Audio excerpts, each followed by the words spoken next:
الحمد لله رب العالمين والصلاة والسلام على أشرف الأنبياء وسيد المرسلين نبينا محمد وعلى آله وأصحابه أجمعين أما بعد. بفضل الله تعالى, nous continuons la série de cours sur Al-Arba'in al-Nawawiyya avec l'explication du Cheikh Suleiman al-Ruhayli, hafidhahullah. Et dans le cours précédent, donc nous avons vu l'explication du 12e hadith et nous avons commencé celle du 13e hadith. Alors je vais relire le hadith. Dans celui-ci, donc l'imam al-Nawawi rahimahullah dit الحديث الثالث عشر عن أبي حمزة أنس بن مالك رضي الله عنه خادم رسول الله صلى الله عليه وسلم عن النبي صلى الله عليه وسلم قال لا يؤمن أحدكم حتى يحب لأخيه ما يحب لنفسه رواه البخاري ومسلم.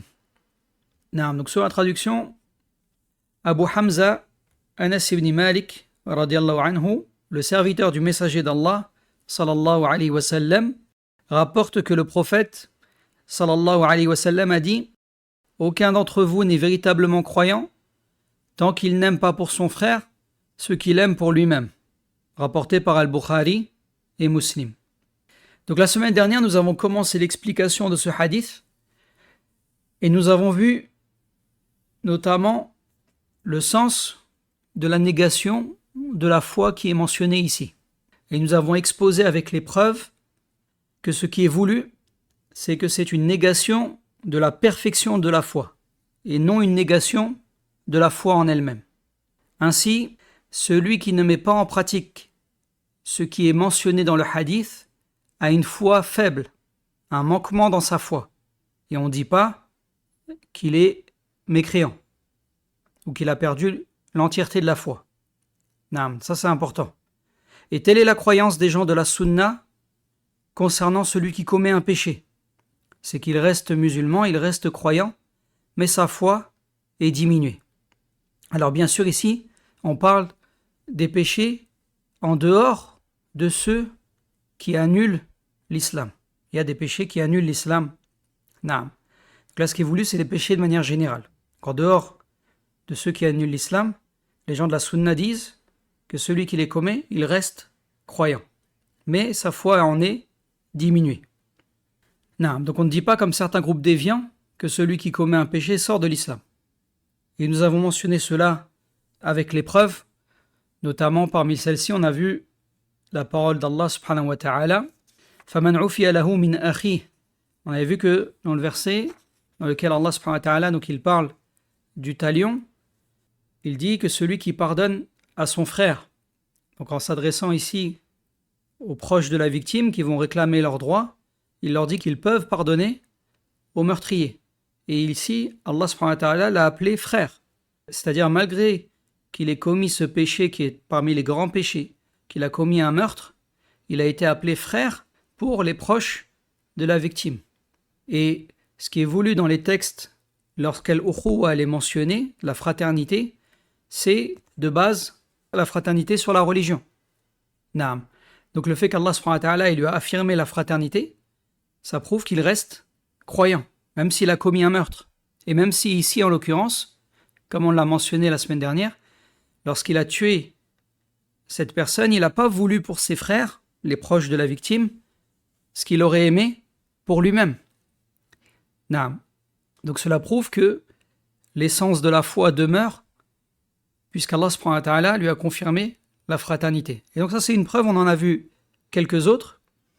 Et ça c'est la première chose qu'on avait mentionnée par rapport à ce hadith. Ensuite donc, pour poursuivre, dans la formulation, le prophète sallallahu alayhi wa sallam a dit La yu'minu ahadukum hatta yuhibba. Aucun d'entre vous n'est véritablement croyant tant qu'il n'aime pas pour son frère. Ici, la formulation avec hatta, qu'on peut aussi traduire par jusqu'à, qui indique en fait une limite ou une finalité. Est-ce qu'on doit comprendre de cette phrase que celui qui aime pour les musulmans ce qu'il aime pour lui-même, il atteint la perfection totale de la foi? puisque le prophète sallallahu alayhi wa sallam en a fait la limite, la finalité, en le formulant avec hatta. Eh bien ici la réponse est non. Mais ce hadith indique plutôt que celui qui agit ainsi, il accomplit ce qui vient compléter sa foi. Et que sa foi se perfectionne dans la mesure de ce qu'il en a accompli. Et cette tournure, comme l'ont expliqué les savants, sert à montrer la grandeur et l'importance de ce qui est mentionné. Tout comme dans la parole du prophète, sallallahu alayhi wa sallam, Al-Hajj Arafa. Dans le hadith, il a dit le Hajj, c'est Arafa. Ici, on ne dit pas que cela signifie que tout le pèlerinage est constitué uniquement de la station à Arafat, mais cette formulation a pour but de souligner l'importance capitale et la place éminente de la station à Arafat parmi les rites du Hajj. Eh bien, il en est de même ici. Non. Et certains savants expriment cela en disant que c'est uslub al-mubalara, c'est-à-dire que c'est un style d'exagération. Cependant, le terme exagération, dans le vocabulaire des savants, ne signifie pas, comme on le comprend couramment, le fait de rapporter quelque chose qui est au-delà de la réalité. C'est-à-dire que chez les gens, lorsque l'on dit de quelqu'un qu'il exagère, c'est qu'il mentionne quelque chose qui n'est pas véritablement conforme à la réalité et qui surpasse la réalité dans ce qu'il rapporte. Même en arabe, le terme mubalara, il a ce sens-là. Mais ce n'est pas ce qui est entendu lorsqu'il est mentionné par les savants ici. Car le prophète, sallallahu alayhi wa sallam, ne rapporte rien qui dépasse la réalité. Ce qu'ils veulent dire, c'est qu'il s'agit d'un style d'expression par lequel on cherche à mettre en valeur la noblesse et l'importance de ce qui est mentionné. Naam. C'est ça qui est voulu par les savants lorsqu'ils parlent de uslub al-mubalara. Naam. Mais le prophète, sallallahu alayhi wa sallam, a donc dit La yu'minu ahadukum hatta yuhibba li akhi. Aucun d'entre vous n'est véritablement croyant tant qu'il n'aime pas pour son frère. Et l'amour, donc c'est un sentiment que la personne a dans son cœur, et c'est quelque chose qui est connu et qui n'a pas besoin davantage de détails. Et aucun d'entre vous n'est véritablement croyant tant qu'il n'aime pas pour son frère, c'est-à-dire pour son frère musulman.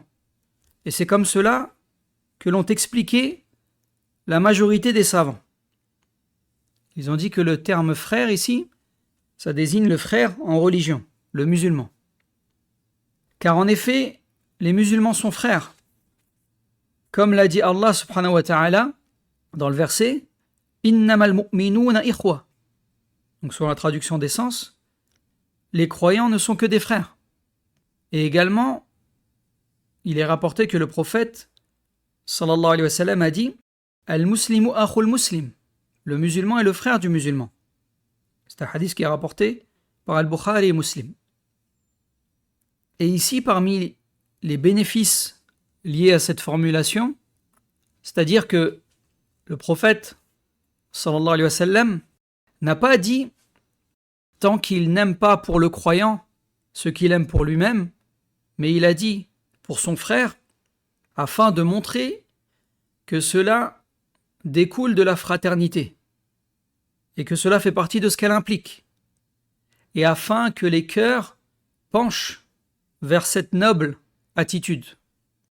Car lorsqu'une personne comprend qu'elle agit ainsi envers son frère et non envers un étranger ou quelqu'un de lointain, cela l'encourage davantage à mettre en pratique cette qualité et à aimer pour son frère ce qu'elle aime pour elle-même. Mais on trouve certains savants qui ont dit que le sens de li akhi pour son frère, qui est venu dans le hadith, c'est-à-dire son frère issu d'Adam et de Hawa, son frère issu de Adam et Ève, ce qui implique qu'il faille aimer le bien pour toute l'humanité, pour tous les hommes, qu'ils soient musulmans comme mécréants.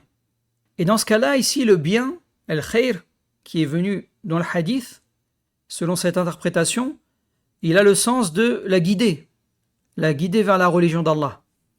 C'est-à-dire qu'il aime pour tout le monde qu'il soit guidé vers la vérité et la foi. Cependant, l'opinion la plus juste, c'est celle de la majorité. C'est que ce qui est voulu par son frère ici, c'est son frère musulman. Car c'est le sens qui est voulu la plupart du temps dans les textes lorsque le terme est mentionné. Lorsqu'al-ukhuwa ou lorsque le terme frère est mentionné dans les textes, il désigne le frère musulman, le frère en islam. On peut remarquer aussi que dans la formulation, le prophète sallallahu alayhi wa sallam n'a pas dit tant qu'il n'aime pas pour son frère ce qu'il aime de manière générale ou ce que son âme aime, mais il a dit ce qu'il aime pour lui-même, car il y a une différence entre les deux. C'est qu'une personne, elle peut aimer le mal ou elle peut aimer un péché, mais la personne qui est douée de raison n'aimera pour elle-même que ce qui est bon et que ce qui va constituer une préservation du mal. Donc là ici c'est la faïda de ce qu'il aime pour lui-même. Et concernant le fait d'aimer pour ses frères musulmans, les savants disent que les gens se divisent par rapport à cela en plusieurs degrés. Le premier, c'est celui qui aime le mal pour les musulmans. Eh bien, cela est strictement interdit. Le deuxième degré, c'est celui qui n'aime pas le mal pour les musulmans, mais qui n'aime pas non plus le bien pour eux. Il ne souhaite pas qu'un mal leur arrive, mais il ne souhaite pas non plus qu'un bien leur parvienne. Eh bien, cela aussi est interdit à l'unanimité des savants. Le troisième degré, c'est celui qui aime le bien pour les musulmans, mais dans une mesure inférieure à ce qu'il aime pour lui-même. Et cela aussi est globalement interdit. Le quatrième degré, c'est celui qui aime pour les musulmans ce qu'il a lui-même atteint. Par exemple, s'il a un niveau moyen dans la science, il souhaite à son frère d'avoir un niveau moyen. S'il est moyen dans ses actes d'adoration, eh bien il souhaite pour son frère qu'il soit moyen aussi. Si par exemple, il n'accomplit que les prières obligatoires et qu'il n'accomplit pas les prières surérogatoires, il souhaite pour son frère musulman qu'il se limite également aux prières obligatoires. Et cela en réalité constitue une négligence dans le droit d'autrui. Il est rapporté qu'Al-Fudayl ibn Iyad, rahimahullah, a dit à Sufyan ibn Uyayna, rahimahullah, si tu aimes que les gens soient comme toi, alors tu n'as pas rempli ton devoir de bon conseil pour ton Seigneur. C'est-à-dire tu as été négligent. Que dire donc si tu aimes qu'il soit en dessous de toi? Donc ça c'est le quatrième degré, le fait que la personne, elle aime pour ses frères ce qu'elle a réussi à atteindre. Le cinquième degré, c'est celui qui aime pour son frère musulman ce qu'il aime pour lui-même. Et quelle est la différence entre les deux, entre ce degré-là et le précédent? La différence, c'est que l'homme peut être dans une certaine situation, mais il souhaite pour lui un degré supérieur. Par exemple, si on prend l'exemple de l'homme qui ne prie que les prières obligatoires, mais qui aimerait pour lui-même accomplir aussi les prières surérogatoires, dans ce cas, il va aimer pour son frère musulman ce qu'il aime pour lui-même. C'est-à-dire, il va aimer qu'il accomplisse à la fois les prières obligatoires et les prières surérogatoires. Donc cela constitue un niveau supérieur par rapport à celui qui ne souhaite à son frère que d'être dans la même situation que lui. Et ce degré, donc aimer pour son frère ce qu'on aime pour soi, est obligatoire dans l'ensemble. Et c'est ce que ce hadith indique. Les savants ont dit ce hadith montre qu'il incombe aux musulmans d'aimer pour son frère musulman ce qu'il aime pour lui-même, et de détester pour lui ce qu'il déteste pour lui-même, d'une manière générale. Naam. Donc là, on mentionne d'une manière générale. Bidnillah, on donnera plus de détails à ce sujet à la fin, lorsqu'on va mentionner les bénéfices qui sont tirés de ce hadith. On va détailler ce point-là. Naam. Donc ça, c'est le 5e degré. Le fait d'aimer pour son frère ce qu'on aime pour soi-même. Le 6e degré, c'est celui qui aime pour son frère musulman un bien supérieur à ce qu'il aime pour lui-même. Et les savants disent, c'est là le degré de perfection. Et sache que les 5e et 6e degrés de l'amour pour son frère ne contredisent pas le fait que les musulmans rivalisent et se concurrencent dans le bien. Car la rivalité dans les bonnes œuvres est demandée. Mais cette rivalité ne doit pas s'accompagner d'envie, de rancune ou de haine. Le croyant aime pour son frère ce qu'il aime pour lui-même, ou même mieux que ce qu'il aime pour lui-même, mais il doit également lui aussi rechercher les plus hauts degrés. Et telle est la conclusion correcte tirée des paroles des savants. Car la recherche du degré le plus élevé dans le bien a existé chez nos prédécesseurs, chez les vertueux, tout comme chez les prophètes. Alayhimus salatu wassalam. Par exemple, Allah subhanahu wa ta'ala a dit, en parlant du prophète Sulaiman, قال رب اغفر لي وهب لي ملكا لا ينبغي لأحد من بعدي.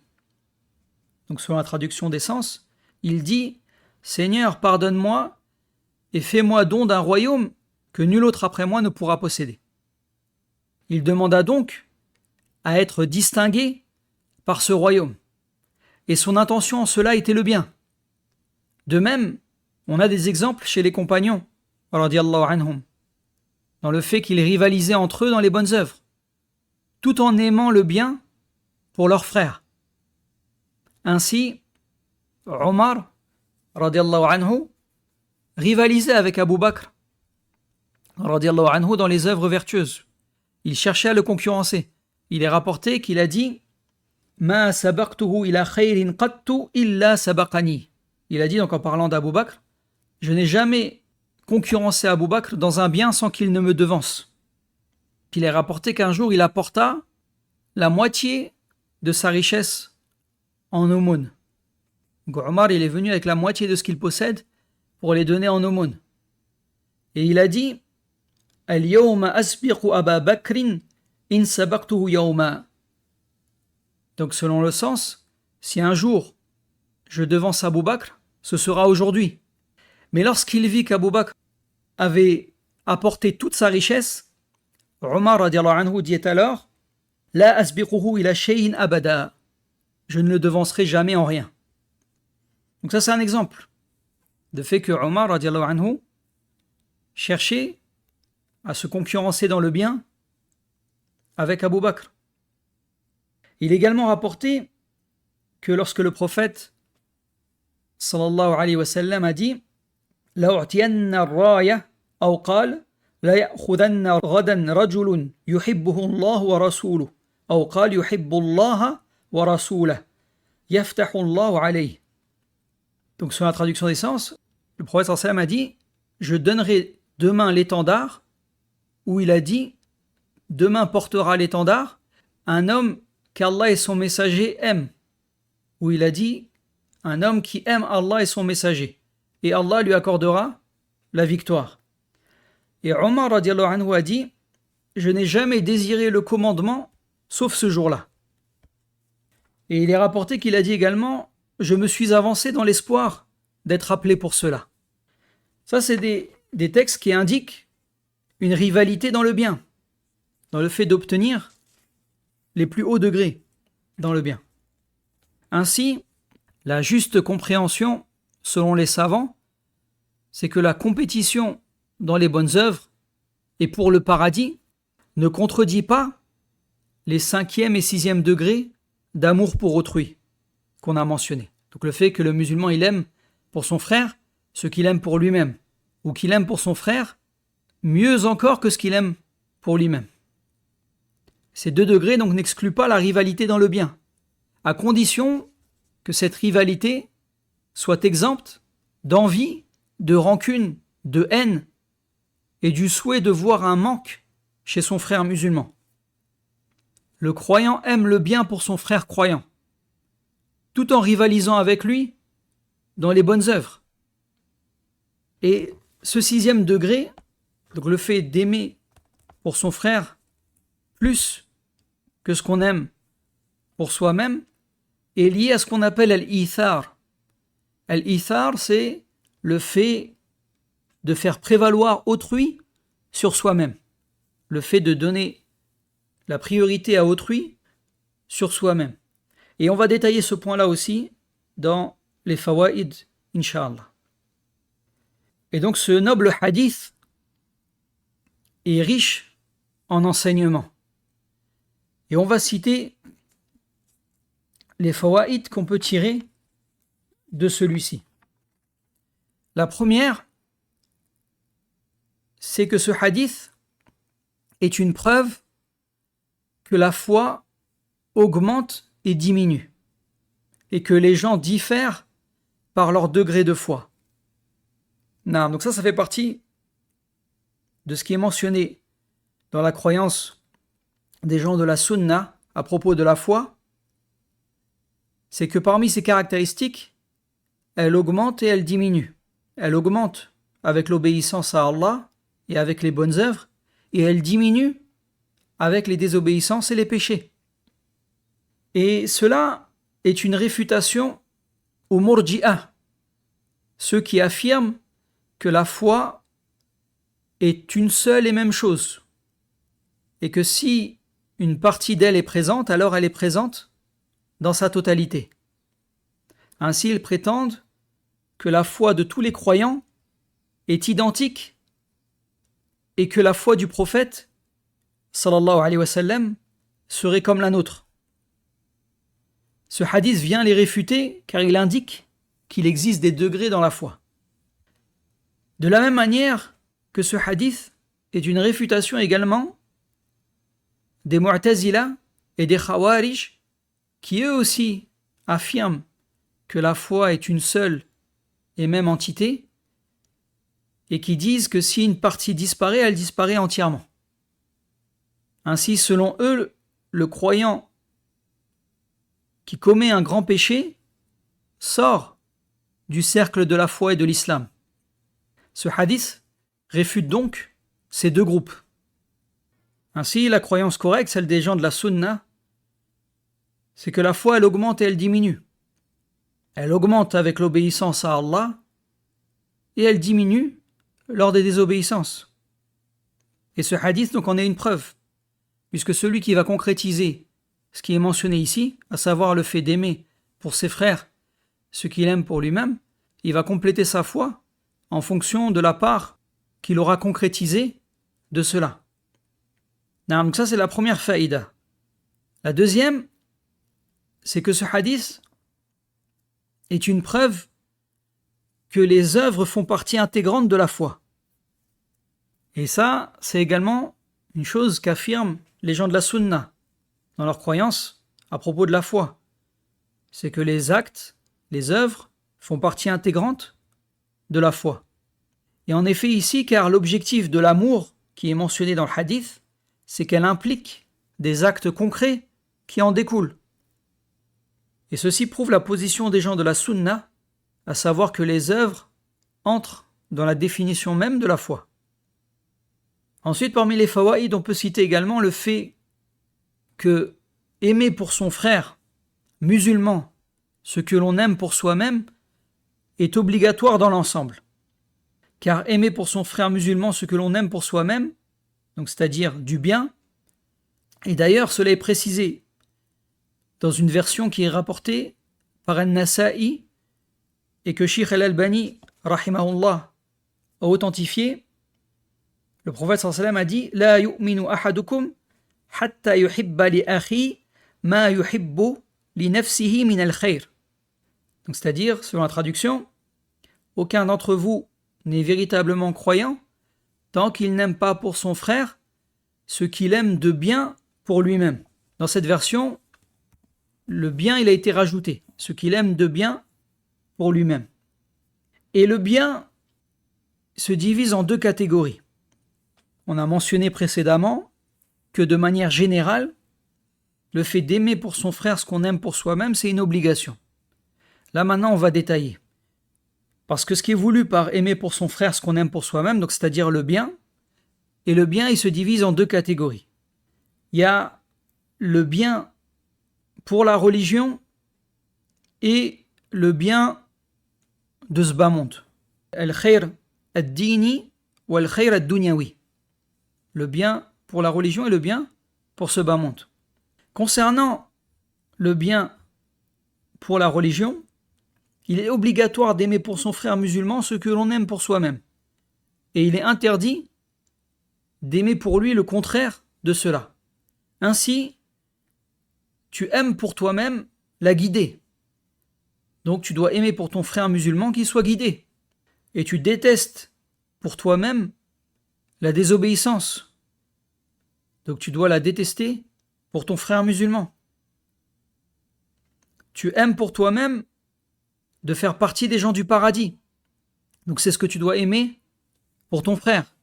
Et tu détestes pour toi-même d'être parmi les gens de l'enfer. Donc c'est ce que tu dois détester pour ton frère. Tu aimes pour toi-même l'augmentation du savoir, le fait d'apprendre. Donc c'est ce que tu dois aimer pour ton frère. Et tu détestes pour toi-même l'ignorance et le fait de rester ignorant. Donc c'est ce que tu dois détester également pour ton frère musulman. Et tout cela relève du bien dans la religion, pour lequel l'amour est obligatoire et son contraire interdit. Quant au bien de ce bas monde, al-khayr ad-dunyawi, après étude des paroles des savants, l'aimer pour son frère est recommandé. Ainsi, si tu as des enfants, il fait partie des nobles caractères et des vertus d'aimer que tes frères musulmans eux aussi aient des enfants. Si tu possèdes une belle voiture, il est recommandé d'aimer que tes frères musulmans aient eux aussi de belles voitures. Mais par contre ici, il faut bien comprendre une chose. On dit qu'il est recommandé d'aimer cela, mais il reste interdit d'aimer pour ton frère le contraire de ce bien. Donc si on reprend les exemples, il est interdit d'aimer pour ton frère qu'il soit privé d'enfants, même si tu n'es pas obligé d'aimer qu'il en ait, et que cela reste recommandé. Donc il est recommandé pour toi d'aimer pour lui ce bien.